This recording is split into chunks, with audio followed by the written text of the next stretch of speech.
The 7 Thinking Steps.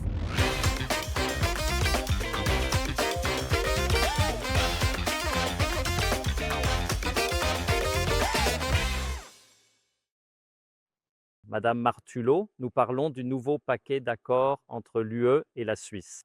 Il comprend 2228 pages. À cela s'ajoutent plus de 20 000 pages de règlements, principalement de l'UE, soit encore 10 piles de ce genre. Dans le podcast d'aujourd'hui, il sera question des soi-disant aides d'État. Madame Martulot, que sont les aides d'État? Selon la définition de l'UE, les aides d'État sont partout où l'État intervient, soit financièrement, soit en renonçant à certains revenus. Cela peut donc être une subvention, un prêt, une garantie, mais aussi une reprise de dette. Partout où il soutient quelque chose dans le secteur privé, cela peut aussi concerner des institutions qu'il soutient, de sorte qu'elles bénéficient alors d'un avantage par rapport à des fournisseurs étrangers qui pourraient autrement faire la même chose.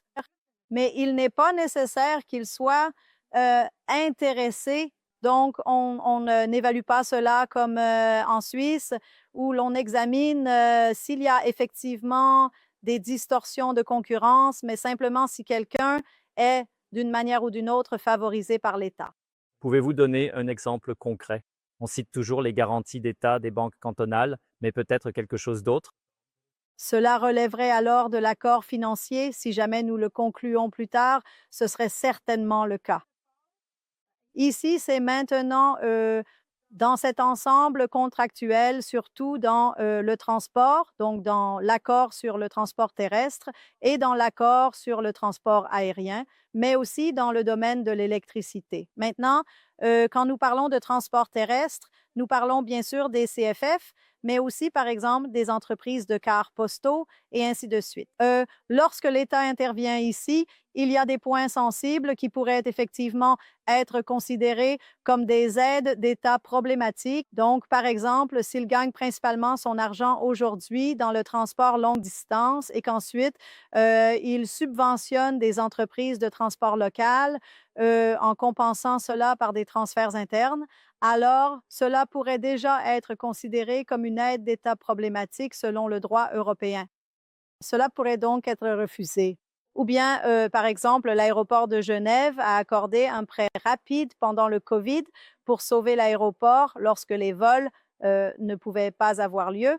Et là aussi, cela aurait été considéré comme une aide d'État que l'UE aurait dû approuver.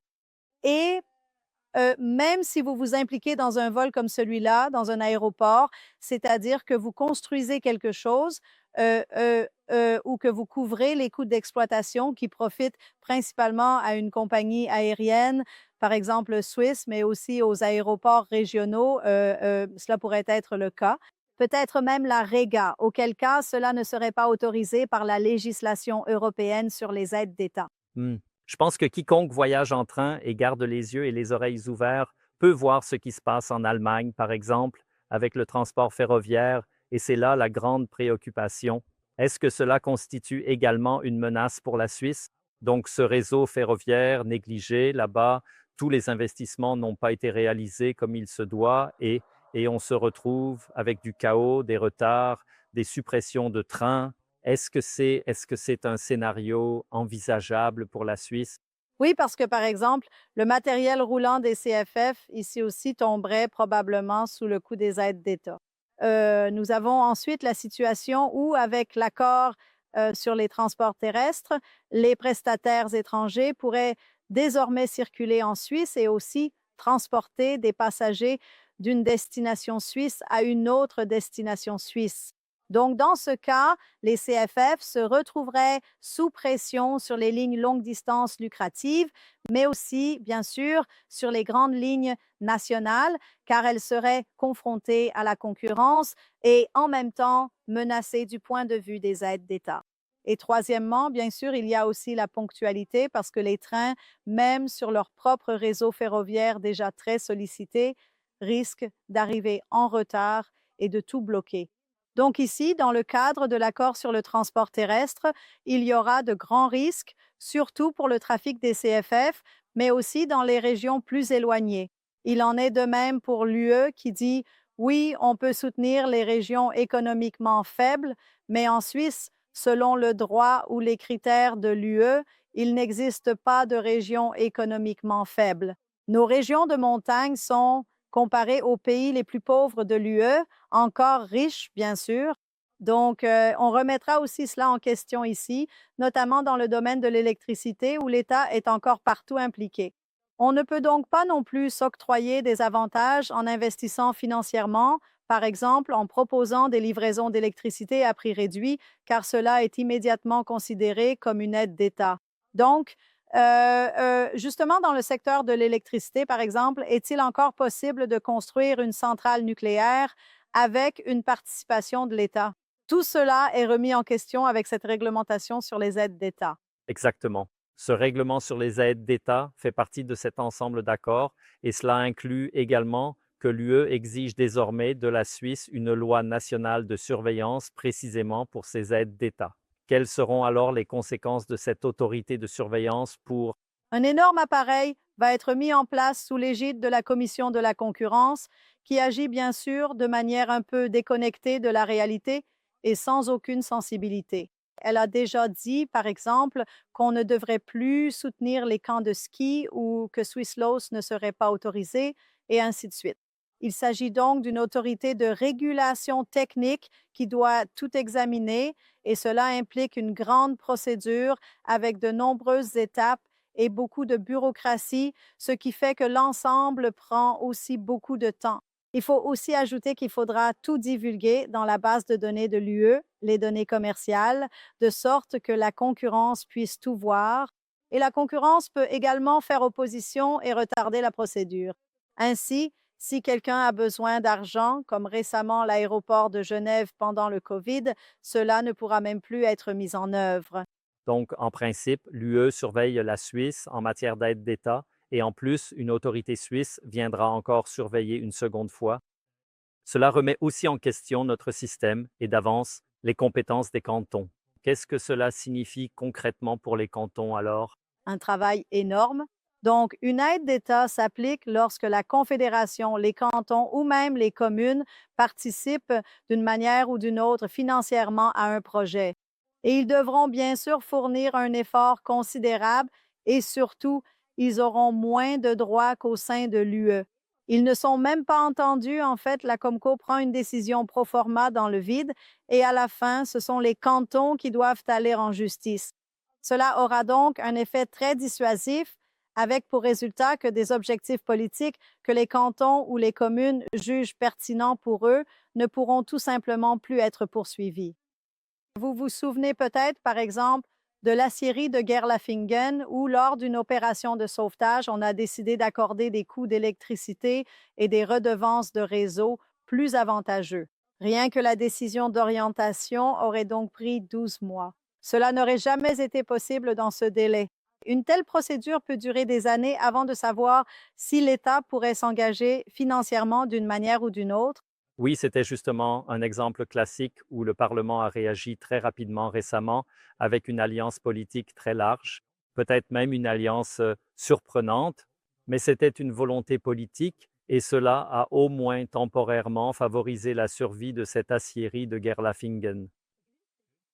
Dans ce genre de cas, le Parlement se restreint lui-même dans ses compétences. Bien sûr, une fois de plus.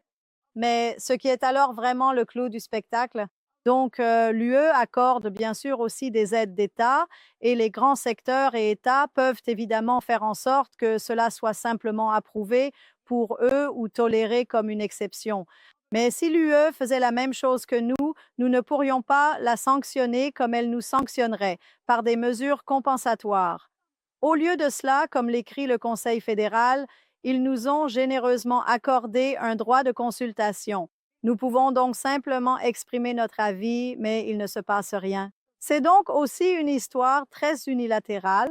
Peut-être encore une fois, où la Suisse pourrait-elle, et vous l'avez mentionné, cela va jusqu'aux communes, ou pourrait-il y avoir concrètement des problèmes concernant les aides d'État, les subventions, peut-être aussi dans le cadre de projets communs réalisés par les pouvoirs publics avec des investisseurs privés? Oui, par exemple, si la commune organise des services de transport ou chez nous s'occupe des déchets, des ordures ou de la construction, ou si elle participe d'une manière ou d'une autre à un projet public ou verse une contribution, alors elle devrait suivre la procédure incroyablement compliquée auprès de la Comco et même dans ce cas, elle n'obtiendrait pas de décision fiable.